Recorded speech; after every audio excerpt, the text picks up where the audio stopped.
on the parables of Jesus.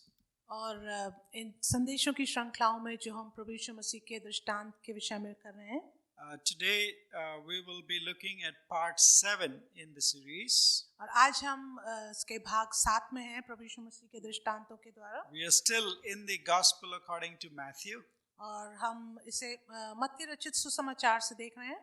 And today is the parable of the just vineyard owner. और आज का जो दृष्टांत है वो है एक न्यायी जो एक मालिक है दाख की बारी का. This is one of the most difficult parables that Jesus spoke. और ये एक सबसे ज्यादा कठिन दृष्टांत है जो प्रभु यीशु मसीह ने जिसके विषय में हमें सिखाया. But there is a writer who has helped us understand what do these parables mean and how do we understand them, how do we interpret them. लेकिन इस सुसमाचार में लेखक ने हमें इसको समझने के लिए मदद किया है. His name is Maimonides. उसका नाम है माइमोनिडस. And he gives us the gist of the Judaism and its philosophy of parables. और जो इसके जो ये लेखक हैं, इन्होंने एक संक्षेप में हमको बताया है कि यहूदी धर्म के बारे में और उसके विषय से कैसे ये संबंधित है. What he says is, और वो जो यहाँ कहते हैं वो ये है about the parable, इस दृष्टांत के विषय में, the sage has said, means a philosopher or a sant, कि किसी फिलोसोफर ने या संत ने यूं कहा है, the parable word fitly spoken is like apples of gold. और जो सही रीति से समझाया गया जो वचन है वो सोने से बने हुए सेब की तरह है. In the settings of silver. और जो एक चांदी की सेटिंग है उसके तरह है.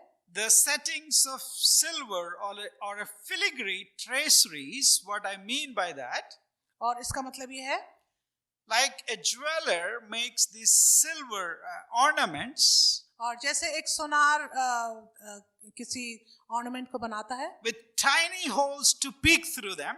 और एक बहुत महीन छेद बनाता है ताकि उसके द्वारा कुछ देखा जा सके. So a parable can be understood in such a way तो ये दृष्टांत है वो इस तरह से हम समझ सकते हैं that it is a golden apple कि वो एक सुनहरा सेब है covered by this filigree to traces of the silver with delicate understanding that they give us a peek into the golden apple, into the truth. वो इस तरह से जैसे चांदी से बना हुआ एक सुंदर ऑर्नामेंट जिसके द्वारा जिसके महीन छेदों से हम उसकी सच्चाई को जान सकते हैं. And he continues, और आगे बोलते जाते हैं, the sage accordingly said, और जो संत है उसने इसी रीति से कहा that a saying or a parable uttered with a view to two meanings कि एक दृष्टांत जो कहा जाता है जिसके दो अर्थ हैं is like an apple of gold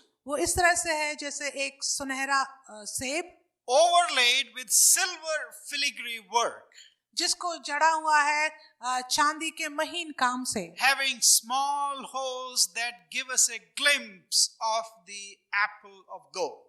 और जिसके चांदी से जो जड़ा हुआ है उसमें जो महीन छेद है उससे जो सुनहरा सेब है उसको हम अच्छी तरह से दृष्टि करके देख So a सकें. parable can have more than one meaning, तो जो दृष्टांत है उसका एक से ज्यादा महत्व अर्थ हो सकता है depending how you try to look at it. इस तरह से जिस तरह से हम उसको देखना चाहते हैं. So the parable of the just vineyard और इसलिए जो दृष्टांत है एक न्यायी दाख की बारी के मालिक के विषय में is found in Matthew's Gospel. ये पाया जाता है मत्ती रचित सुसमाचार. It is also called the parable of the wicked tenants. और ये ऐसा भी कहा जाता है कि ये दृष्टांत है जो दुष्ट किराएदारों के लिए है. Matthew chapter 21, 33 to 46. और मत्ती रचित सुसमाचार 21:33 से 46 तक क्यों लिखा है. And this same parable is also repeated in Luke's Gospel chapter 20 verses 9 to 19 and Mark's Gospel chapter 12 verses 1 through 12.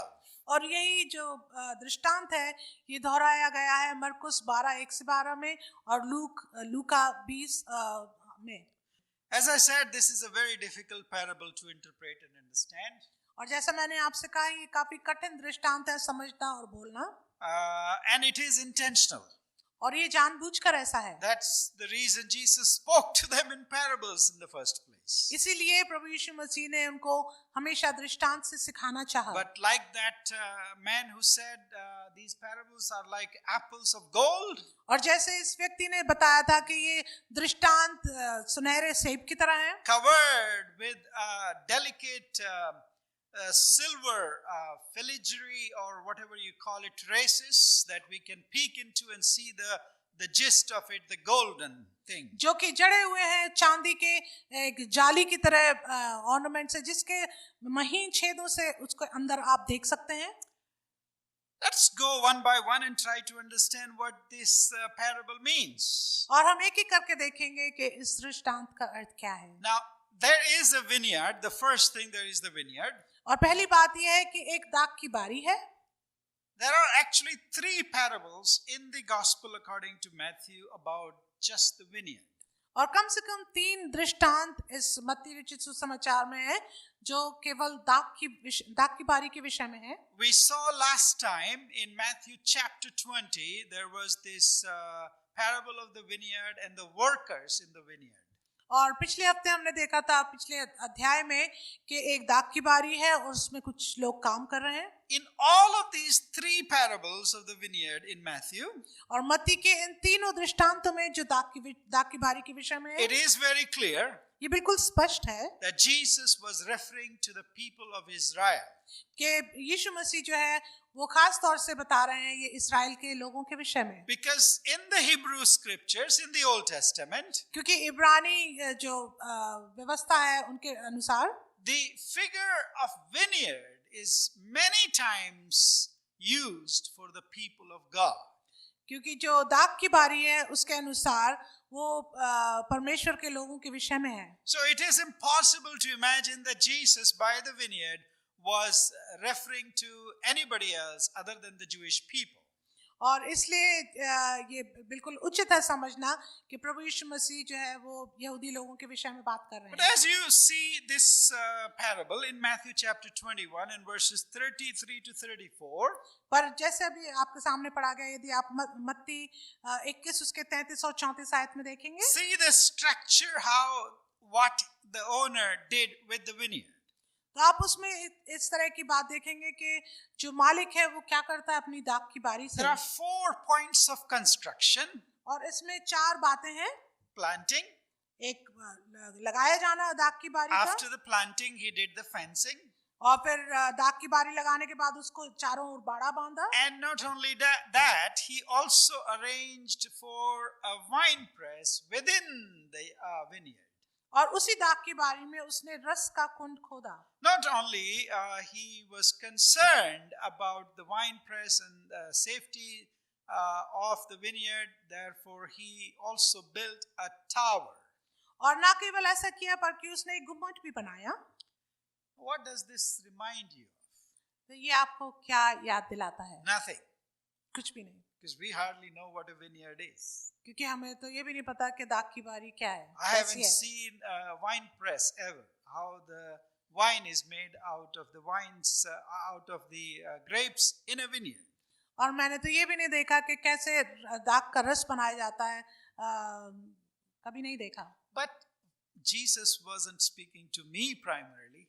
पर खास तौर से प्रभु यीशु मसीह मेरे लिए नहीं इसको बोल रहे हैं। Remember, Jesus is addressing his Jewish listeners. आप याद रखें कि प्रभु यीशु मसीह ये बातचीत कर रहे हैं उसके यहूदी श्रोतागणों के लिए। Particularly, if you read this parable, और खास तौर से जब आप इस दृष्टांत को पढ़ेंगे, Jesus was particularly addressing the leaders, the Pharisees and the scribes of the Jewish people. और खास तौर से प्रभु यीशु मसीह यहाँ पर जो उनके अगुवे हैं यहूदियों के, जो फरीसी और सदूकी हैं, उनके विषय में बात कर रहे हैं। And therefore, when Jesus presents this construction of the parable of a vineyard, और जब प्रभु यीशु मसीह अपनी दाख की बारी के बारे में बताते हैं कि कैसे उस दाख की बारी को लगाया, उसके चारों तरफ बाड़ा बांधा और एक गुम्मट खोदा। immediately the picture of Israel as the vineyard of God comes into their mind. तो तुरंत यहूदियों के दिमाग में एक तस्वीर आ जाती है इस्राएल के विषय में। And also, if they have read the scriptures, और यदि उन्होंने अपने व्यवस्था को पढ़ा है, what comes to their mind is the chapter in the book of Isaiah the prophet. तो उनके दिमाग में जो आता है वो है यशाया का एक अध्याय। In Isaiah chapter 5 and verse 1 and 2, और यशाया के 5 अध्याय के 1 और 2 आयत में this is what is written. और वहाँ इस प्रकार लिखा है, And you can compare that with the construction of the vineyard as Jesus speaks in his parable in Matthew. और उसकी तुलना वो इस दृष्टांत से करते हैं जो प्रभु यीशु मसीह मत्ती 21 में कर रहे हैं। I read from Isaiah chapter 1 and verse 1 and 2. Isaiah chapter 5 verses 1 and 2. और हम पढ़ेंगे इसको यशाया 5 1 से 2 में। Let me sing for my beloved my love song concerning his vineyard. अब मैं अपने प्रिय के लिए और उसकी दाख की बारी के विषय में गीत गाऊंगा। My beloved had a vineyard on a very fertile hill. और मेरे प्रिय का एक बहुत सुंदर दाख की बारी एक पहाड़ पर थी। He dug it and cleared it of all stones. और उसको उसने उसकी मिट्टी खोदी और उसके पत्थर बीनकर उसमें उत्तम जाति की एक दाखलता लगाई। And planted it with the choice vines. He built a watchtower in the midst of it. उत्तम जाति की एक दाखलता लगाई और उसके बीच में उसने एक गुम्मट बनाया। And he hewed out a wine press in it. और उसने उसमें कुंड भी खोदा। And he looked for it to yield grapes or fruit, but it yielded wild grapes. तब उसने दाख की आशा की परंतु उसमें निकम्मी दाखें ही दिखी। So what Jesus is trying to portray, तो यहाँ जो प्रभु यीशु मसीह बताना चाह रहे हैं that the landowner, जो मालिक है उस भूमि का, the owner of the vineyard, दाख की बारी का मालिक, he is very caring. वो बहुत ध्यान करने वाला He's है। done a lot of hard work and effort in curating and making this vineyard and providing everything in it. He's a very caring farmer. और वो एक बहुत ध्यान करने वाला किसान है जिसने बहुत मेहनत की, बहुत प्रयत्न किया इस दाख की बारी को लगाने के लिए। And he has full confidence और उसका पूरा भरोसा है in all that he has put into it, कि जो कुछ भी उसने इसमें किया है that it will bear fruit. कि उसमें फल आएगा। The tenant farmers take care of the vineyard during the owner's absence, and they pay rent in kind, which was very much the order of the day in those days. और जो उसके काम करने वाले हैं उसको मेहनत करते हैं और उसका रेंट चुकाते हैं। So in referring to the book of Isaiah, Jesus has this thing very clearly in his mind. और जब प्रभु यीशु मसीह इस दृष्टांत को बता रहे हैं तो उनके दिमाग में यशाया में जो हमने भाग पढ़ा उसके दिमाग में है That people will clearly get him. कि लोग जो है उसको अच्छी तरह से समझ That जाएंगे he is referring to the Father God. कि वो जो है परमेश्वर की तरफ निशाना कर रहा है। And he is referring to how he has taken care of his people, the Jewish nation. और वो ये बताना चाह रहे हैं कि कैसे पिता परमेश्वर ने, स्वर्गीय पिता ने इस यहूदी देश को ध्यानपूर्वक उनका ख्याल किया है। Isaiah chapter 5 यशाया 5 में and verse 7 actually clearly says if they remember that scripture. और उसकी 7वीं आयत में बिल्कुल स्पष्ट लिखा है यदि यहूदी उसको याद रखें। For the vineyard of the Lord of hosts is the house of Israel. क्योंकि सेनाओं के यहोवा की दाख की बारी इस्राएल का घराना है। Hallelujah. Hallelujah. So this is the vineyard that Jesus is talking about, the people of God. और इसलिए यही दाख की बारी है जो प्रभु यीशु मसीह अपने लोगों के लिए, परमेश्वर के लोगों के विषय में बात कर रहे हैं। Secondly, दूसरी बात, what did this owner of the vineyard do? ये जो मालिक है इस दाख की बारी का वो क्या करता है? What was the mission and the fate of the servants that he sent to his vineyard? उनका कार्य क्या था इन लोगों के लिए जिनको उन्होंने इस काम के लिए लगाया था? Matthew chapter 21 verses 34 to 36. और मत्ती 21 34 से 36 में हम देखेंगे। So when the season for fruit drew near, he sent his servants to the tenants to get his fruit. और जब फल का समय आया निकट आया तो उसने अपने दासों को उसका फल लेने के लिए किसानों के पास भेजा। What is the mission of the servants? और जो सेवा करने वाले हैं उनका क्या उद्देश्य है? To collect fruit. उनका काम है कि फल को इकट्ठा करें। Who expects this fruit? और इसकी अपेक्षा, फलों की अपेक्षा कौन The करता है? owner of the vineyard. जो मालिक है इस दाख की बारी का, Who has done everything possible for the vineyard to be able to bear fruit. जिसने सब कुछ जो संभव था इस दाख की बारी के लिए उसने सब कुछ किया ताकि उसमें फल आए। Is he wrong in expecting fruit in the season? क्या वो गलत है इस सोच में जब वो फल की आशा करते हैं? Is he expecting a fruit out of the season? क्या वो फल की आशा तब कर रहे हैं जब उसमें समय नहीं है? Is he expecting peaches and cherries and watermelons and corn in January?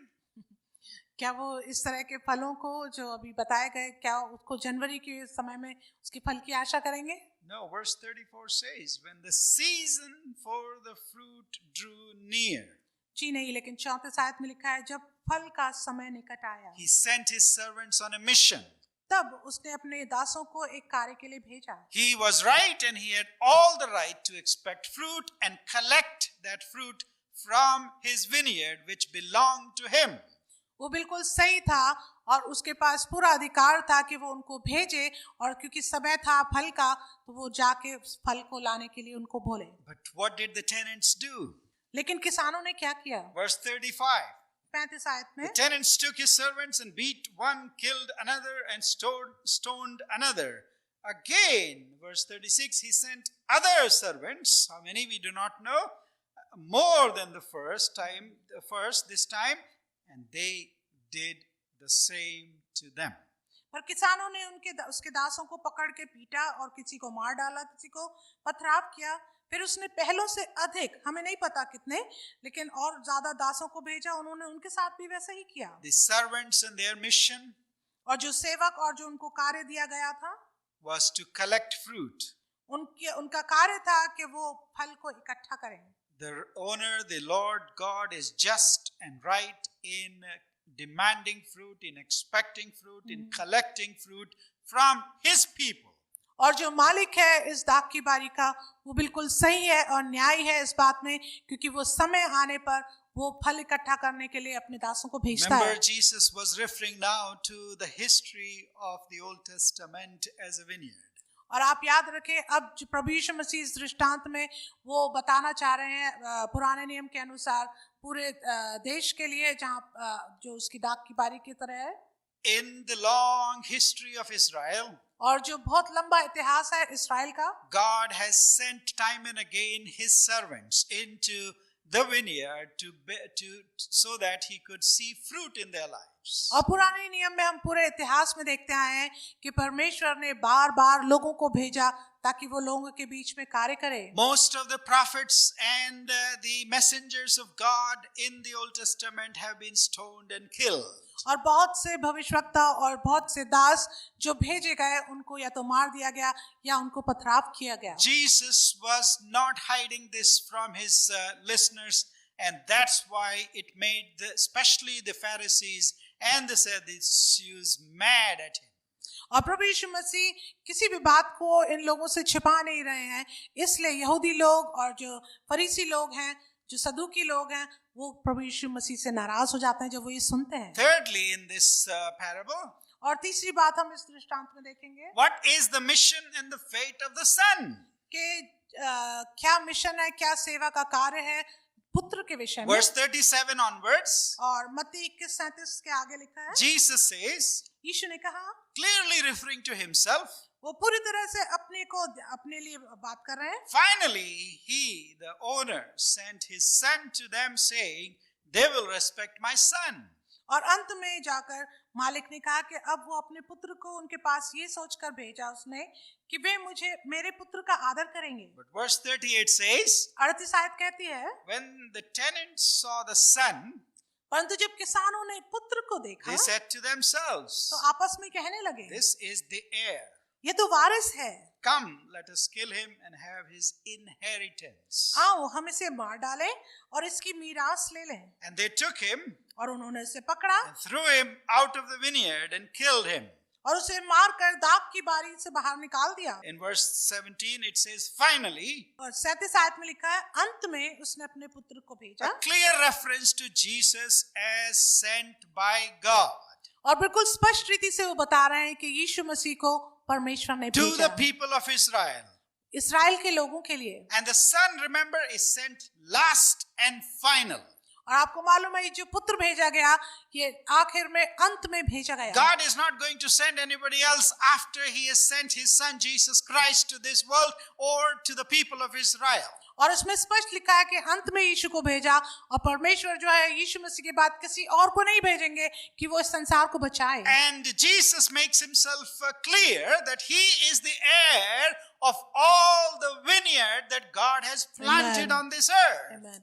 और प्रभु यीशु मसीह इस बात को बिल्कुल स्पष्ट कह रहे हैं कि वही वो परमेश्वर के वारिस है, और ये सब कुछ जो दाख की बारी पूरी दुनिया है उसको इकट्ठा करना है। The people of God are an inheritance of the Lord Jesus Amen. Christ. और जो परमेश्वर के लोग हैं वो प्रभु यीशु मसीह की मीरास हैं। And God has intended it in such a way that he sent his own Son, so everything belongs to him, everything was created for him, and he is the true inheritor of all that the Father has created, Amen. including the people of Israel. और प्रभु यीशु मसीह इस बात को स्पष्ट कर रहे हैं कि पिता परमेश्वर ने प्रभु यीशु मसीह को भेजा जो वारिस है, और सब कुछ तो इस दुनिया में रचा गया वो सब कुछ उसके अधीन है। But Matthew says in chapter 21 verses 39, परंतु मरकुस इसमें कहते हैं मत्ती 21 और 39 आयत में they took him outside of the vineyard and killed him, कि वो उसे पकड़कर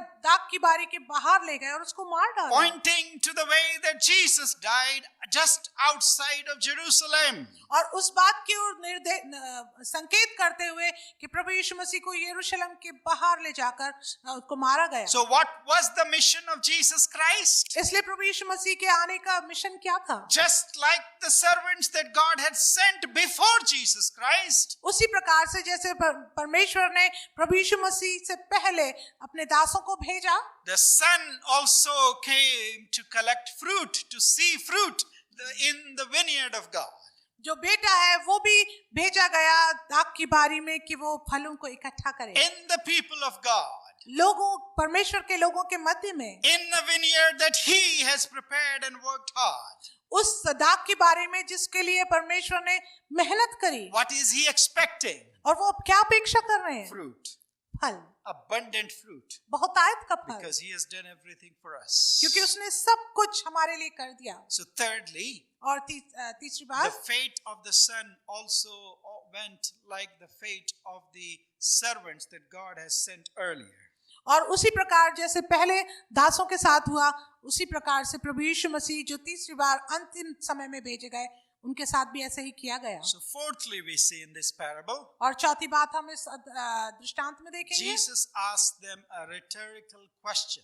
और प्रभु यीशु मसीह एक सवाल उनसे करते हैं, And that question is in verse 40. और वो सवाल पाया जाता है मत्ती 21:40 आयत में। Remember, Jesus is the teacher par excellence. और आपको पता है कि प्रभु यीशु मसीह एक बहुत ही उत्तम शिक्षक हैं, And he is using these parables to teach the people of God truths. They are like golden apples layered with silver. और प्रभु यीशु मसीह इन दृष्टांतों के द्वारा सच्चाई को सिखाना चाहते हैं, इस प्रकार से जैसे एक सुनहरा सेब जो है वो जड़ा हुआ है एक चांदी के महीन काम से, जिसके भीतर आप देख सकते हैं। And as a good teacher, और एक उत्तम शिक्षक rather होने के as an नाते, excellent teacher, और बहुत ही उत्तम शिक्षक होने के नाते Jesus pauses. प्रभु यीशु मसीह रुक जाते He हैं, wants their response. और अब प्रभु यीशु मसीह जवाब के लिए You उनका वेट करते हैं। Listen to this well-crafted story and you know who are the characters in this story. और इस प्रकार से वो बताते हैं कि तुमने इन सब लोगों के विषय में सुन लिया जो अब इस कहानी में मैंने बताया। So when the servants and the son are killed, कि अब जो दास और पुत्र जिनको मार दिया गया, of course the owner is going to come. और जरूरी है कि जो मालिक है वो आएगा, When he comes, और जब वो आएगा what will he do to these tenants? तो वो इन किसानों के साथ क्या करेगा? Those who have been given the responsibility of the vineyard, जिनको जिम्मेदारी दी गई दाख की बारी की, those who were supposed to work in the vineyard, जिनको जिम्मेदारी दी गई कि वो दाख की बारी में कार्य those करें, who were supposed to make fruit in the vineyard, और जिनको जिम्मेदारी दी गई कि वो फल को लाने के लिए those मदद who were करें, supposed to bear fruit for the owner, और जिनको जिम्मेदारी दी गई थी कि वो मालिक के लिए फल लाएं, and instead of doing that, और बजाय ये करने के, if they killed the messengers of God, और जब उन्होंने इन परमेश्वर के इन दूतों को मार डाला, what is the owner going to do? तब मालिक क्या करेगा? And they all replied. और उन्होंने सबने जवाब दिया। What did they say? क्या कहते हैं 41, उसकी 41 आयत में? verse 41. They said to him, उन्होंने उससे कहा, he will put those wretches to a miserable death. वो उन बुरे लोगों को बुरी रीति से नष्ट करेगा। In the Greek language, it's very poetic and it's hard to translate. He will make the wretches, he will make the life of these wretches wretched. और एक कविता के रूप में यदि इब्रानी भाषा में देखें तो ऐसा लिखा है कि वो जो दुष्ट हैं उनको बुरी तरह से और दुष्टता में डालेगा। These miserable people will meet their miserable death. और ये जो दुष्ट लोग हैं वो बहुत बुरी मृत्यु को देखेंगे। Not only that, ना केवल ये, he's going to give the vineyard to somebody else now. और अब वो जो है इस दाख की बारी का ठेका दूसरे को देगा। Who will give him the fruits in their seasons? जो उनको समय पर उस फल देगा। Again, the expectation of fruit. और अब फिर हम देखेंगे जो फल का आने के विषय में बात कर रहे हैं। The responsibility is given to somebody else. जिम्मेदारी किसी दूसरे को दी जाती है। But the original plan of God, the original intention, expectation of God has not changed. लेकिन जो मूल परमेश्वर का जो एक योजना है वो नहीं बदली है। He hasn't changed what he was expecting from the vineyard. और परमेश्वर की जो योजना है कि वो अपनी दाख की बारी से क्या अपेक्षा करता है वो नहीं बदला। So in this parable, Jesus agrees with the answer that the people provided to him. और इसलिए इस दृष्टांत में प्रभु यीशु मसीह उनके जवाब से सहमत होते हैं और उनके जो जवाब है उसको ग्रहण करते हैं। But then he adds something else. परंतु वो उसमें कुछ और जोड़ देते He हैं। says the kingdom of God will be taken away from you and given to a people producing its fruits. और प्रभु यीशु मसीह कहते हैं कि परमेश्वर का राज्य तुमसे ले लिया जाएगा और उन लोगों को दिया जाएगा जो फल लाएंगे। And that is the key of this kingdom parable. और यही कुंजी है परमेश्वर के राज्य के दृष्टांत के विषय Remember, में। throughout the book of Matthew, और आप याद करेंगे पूरी मत्ती रचित the सुसमाचार intention में of Jesus is to teach about and clear the concepts about the kingdom of God. प्रभु यीशु मसीह का जो मुख्य बात वो समझाना चाह रहे हैं वो परमेश्वर के राज्य के विषय में। In the previous parable of the vineyard, where the workers were paid differently, और पिछले दृष्टांत में जब हमने देखा था कि जो दाख की बारी में जो काम करने वाले थे उनको अलग अलग तरीके से समय पर उनको उनका दान दिया गया, that was also about the kingdom. वो भी परमेश्वर के राज्य के विषय में And था। now towards the end, और अब अंत में Jesus makes this very emphatically clear. और प्रभु यीशु मसीह बिल्कुल स्पष्ट रीति से उसको समझाते हैं The vineyard is the kingdom. जो दाख की बारी है वो परमेश्वर का राज्य है। The kingdom of God belongs to God. परमेश्वर का राज्य परमेश्वर का है। It's not my kingdom. वो मेरा राज्य नहीं है। It's not church's kingdom. ये कलीसिया का राज्य भी Church नहीं is है। rather part of the wide kingdom of God. लेकिन जो कलीसिया है वो परमेश्वर के राज्य का एक हिस्सा है। God can take this from even the church और परमेश्वर इसको कलीसिया से भी ले सकता है and give it to somebody else who will indeed produce for him. और उस कलीसिया से लेकर वो दूसरे को भी दे सकता है जो उसके लिए फल लाएगा। I don't think church is the final thing. और मैं ये नहीं सोचता कि जो चर्च है एक फाइनल बात है। Yes, you and I are part of the church that God has called us to work in his vineyard, in the church, in the kingdom of God. हाँ, परमेश्वर ने मुझे और आपको बुलाया कि हम उसकी दाख की बारी में काम करें। But if the church fails, लेकिन एक कलीसिया यदि हार जाती है, God is not obliged to use and keep working only within the church or through the church. तो परमेश्वर का राज्य केवल इसी बात में नहीं कि वो हमारे द्वारा ही काम करेगा। If he can do with the chosen people of Israel, यदि वो परमेश्वर के चुने हुए इस्राएली लोगों के लिए कर सकता है, I believe he will also do with the church, that is you and me, if we are fruitless in the kingdom work. लेकिन परमेश्वर हमारे साथ भी ऐसा ही करेगा यदि हम कलीसिया में फल से रहित होंगे। He tells the rulers and the princes and the scribes and the Pharisees in a very emphatic term, और बिल्कुल स्पष्ट रीति से प्रभु यीशु मसीह निर्देश देते हैं और साफ रीति से फरीसी सदूकियों को, सारे अगुओं को कहते the हैं, kingdom of God will be taken away from you and given to a people producing its fruits. और प्रभु यीशु मसीह इसको कहते हैं कि परमेश्वर का राज्य तुमसे ले लिया जाएगा और उन लोगों को दिया जाएगा जो फल लाएंगे। And mind you, the people listening to him, especially the leaders, और आप याद रखें, खास तौर से जो अगुवे हैं वो जो सुन रहे हैं, at the end of the chapter we see this, और इस अध्याय के अंत में हम देखते they हैं understood that he was talking about them. वो समझ गए कि प्रभु यीशु मसीह उनके विषय में बात कर रहे They हैं। did recognize that this parable is speaking of them.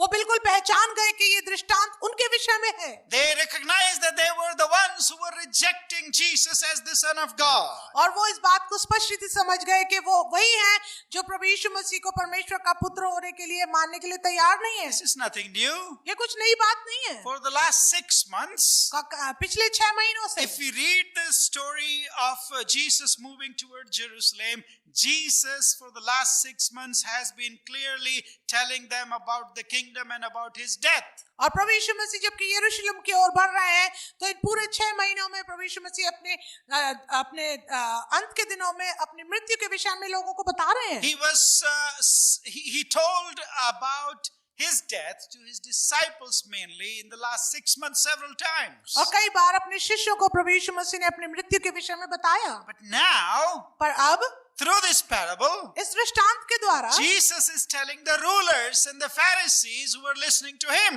और अब प्रभु यीशु मसीह तमाम उन अगुओं से, उन फरीसियों से इस बात को कह रहे हैं that he will be killed. कि वो मार दिए जाएंगे। And who will be killing it? और कौन उनको मारेंगे? Who will be killing this Son of God? और कौन इस परमेश्वर के पुत्र को मारेंगे? He tells the rulers through a parable, और वो प्रधानों से इस दृष्टांत में कहते हैं and leaders understood it. और वो अगुवे समझ गए। Verses 45 to 46, if you look at it, we know that they clearly understood what he was talking about. और 45 और 46 आयत में हम पूरी तरह से देखते हैं कि वो समझ गए कि वो किस विषय में बात करते हैं। And that's why और इसलिए they were not convinced yet, और वो अभी भी पूरी तरह से इसको बात को समझे नहीं थे, because they had become hardened in their hearts. क्योंकि वो और भी ज्यादा अपने हृदय में कठोर हो गए थे। Later on, after Jesus' death, और बाद में प्रभु यीशु मसीह की मृत्यु के दौरान there were some people, ordinary people. और कुछ साधारण लोग जो वहां पर थे, They believed when Peter was speaking to them on the day of Pentecost in the book of Acts. उन्होंने विश्वास किया जब पतरस जो है वो प्रेरितों के काम में प्रचार करते हैं। They were convicted with Peter's preaching. और पतरस के प्रीचिंग के द्वारा वो बहुत ज्यादा उनके हृदय छिद गए। Perhaps they recalled these words of Jesus and they believed that he had indeed spoken to them about his death and how he will be treated. और ये शब्द उनको याद आए होंगे उस समय जब उन्होंने पतरस के द्वारा उसके प्रचार को सुना। About 3,000 of them were added to the kingdom that one day. और केवल उस एक दिन में पतरस के प्रचार के द्वारा कम से कम 3,000 लोग उस कलीसिया में जुड़ गए। They were not just Jews. और वो केवल यहूदी नहीं थे। They were not just from Jerusalem. और वो केवल यरूशलेम से नहीं थे। They were from around the world. वो पूरी दुनिया भर से थे। And when they went back, और जब वो वापस गए, they took this gospel, this good news, and spread it all around the world. तो वो इस सुसमाचार को लेकर पूरी दुनिया में फैलाने लगे। My dear friends, मेरे मित्रों, God expects fruit from His people. परमेश्वर अपने लोगों से फल चाहता है। You and I are His people. मैं और आप उसके लोग हैं। What does He expect from you and me? मुझसे और आपसे वो क्या अपेक्षा When He करते has हैं? provided everything for our salvation. जब उन्होंने सब कुछ हमारे उद्धार के लिए हमको दे दिया, We don't have to do anything for our salvation. कि हमें अपने उद्धार के लिए कुछ भी नहीं करना, No works needed.